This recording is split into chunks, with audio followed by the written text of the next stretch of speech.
CountryWide CONNECT with Andy Thompson and Sarah Perriam-Lampp. Rightio, it is Friday afternoon. It is 1:45, just about, or 12:48. It is time to talk sport with our sports panel, Dave Worsley and Brian Ashby. Gash, g'day guys.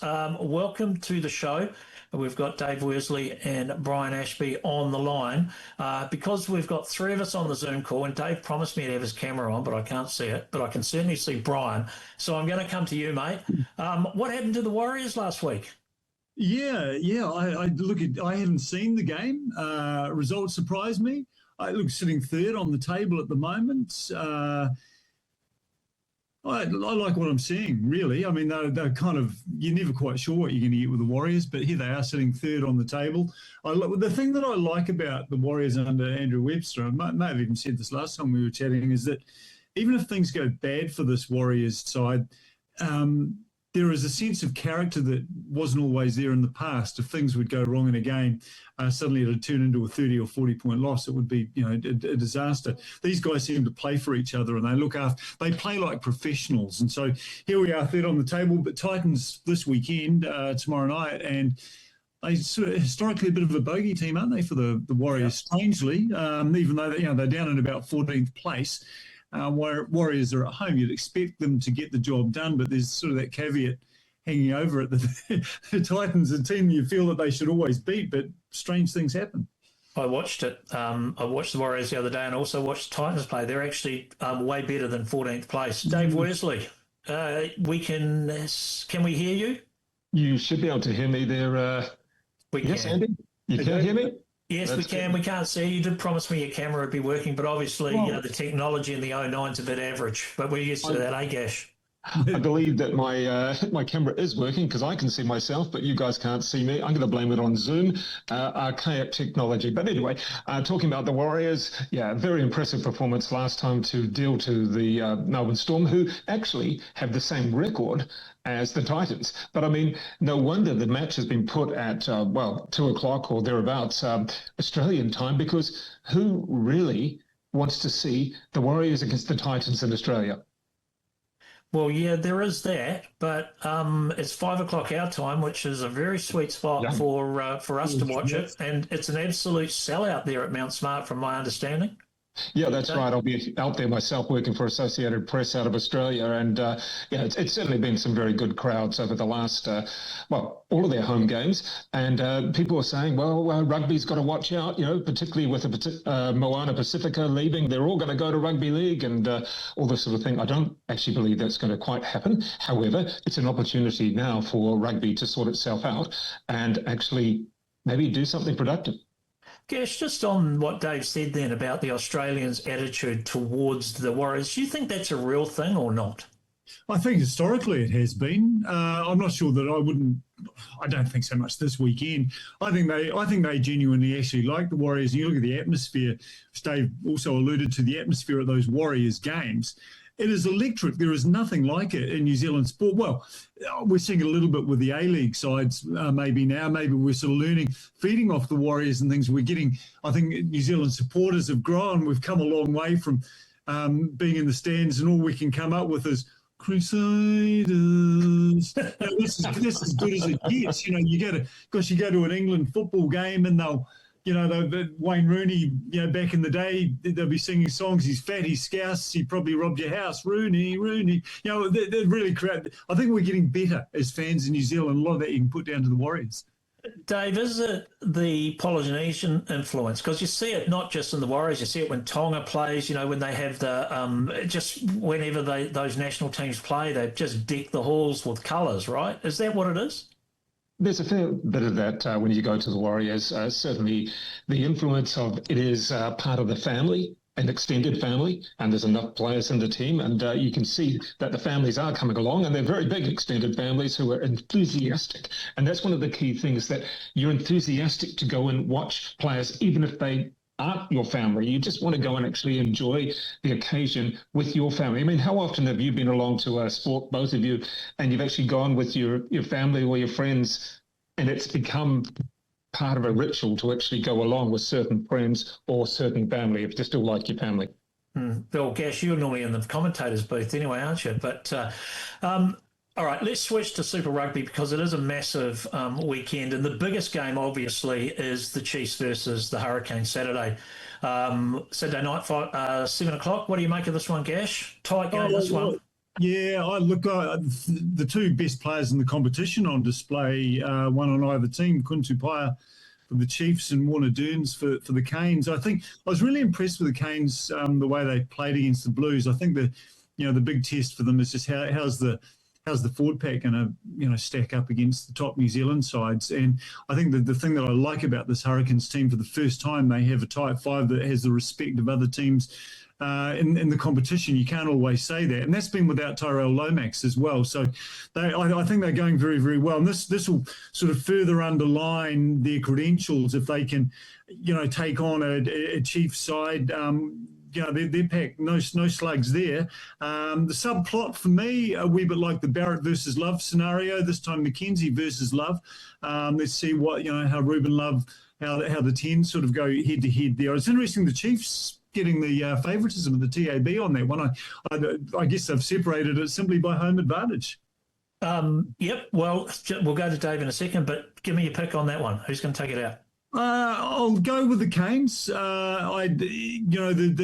They've just hit the ground running and they haven't sort of really shown. They had that one sort of setback, but in Fiji, but they haven't really shown any speed wobble. So I'll stick with the Canes, I think. Dave Worsley, what do you make of it?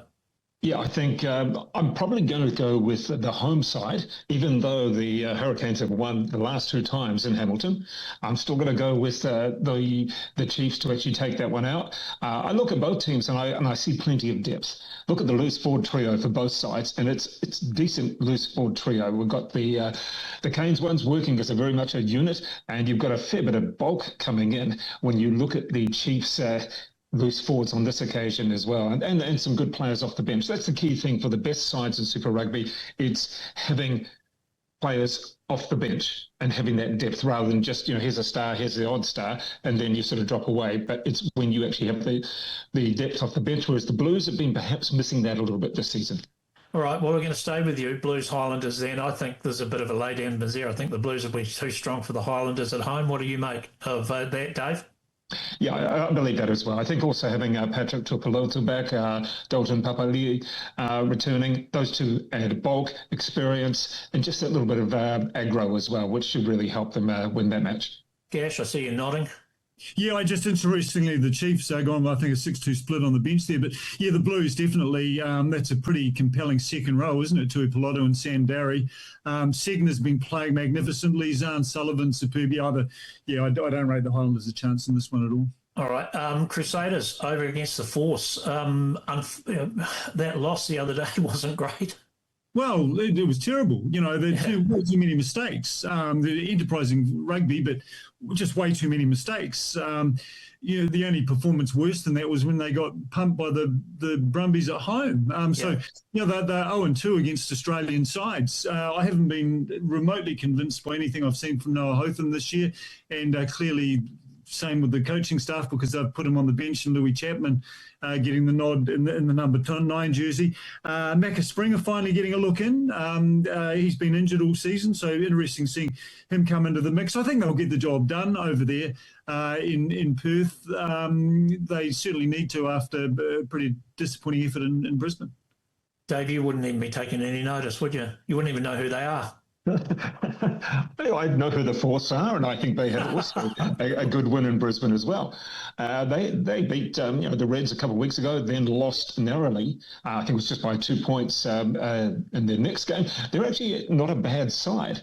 And I'd like to see them continue. But I think, Gash, the Crusaders, who's even captaining them this week? Because they seem to have lost every single person who could captain. That's a very good question. Will Jordan's not there. Johnny McNichols. No, I did see the captain. It's Leo Willie. Yeah, he's experienced. Yeah, Leo Willie's captaining. Supercars this weekend, Gash, you heading out to Ruapuna, braving the traffic? I'm not. I've been out with a couple of Supercars people twice this week. And my wife works at Blackwell's Mazda, Cam Byers' car sitting in the showroom there. And Jimmy Barnes tonight, going to Jimmy tonight, and that's all the Supercars crowd there. But no, I'm not heading out to Ruapuna. It's not because I'm not a petrol head. I'm going to the Belgian Grand Prix in a few months. But look, there's a real buzz, a real vibe. They've been hugely visible all around the drivers, all around the city, and the reviews that we're getting of Ruapuna, which we like Taupo, just a pumped up club track. The drivers like it. It's real old school racing. So good times, and of course it's a big day out there. Even Mayor Phil Major's out there driving today. So I saw that, and the first race I think is 4:15 or something today. Dave, you're not a petrol head. You're more of a scooter man, aren't you, Aucklander? I'd like to give a Vespa, but my partner won't allow me because she said I'm too stupid just walking, let alone driving anything. Yes, she's right.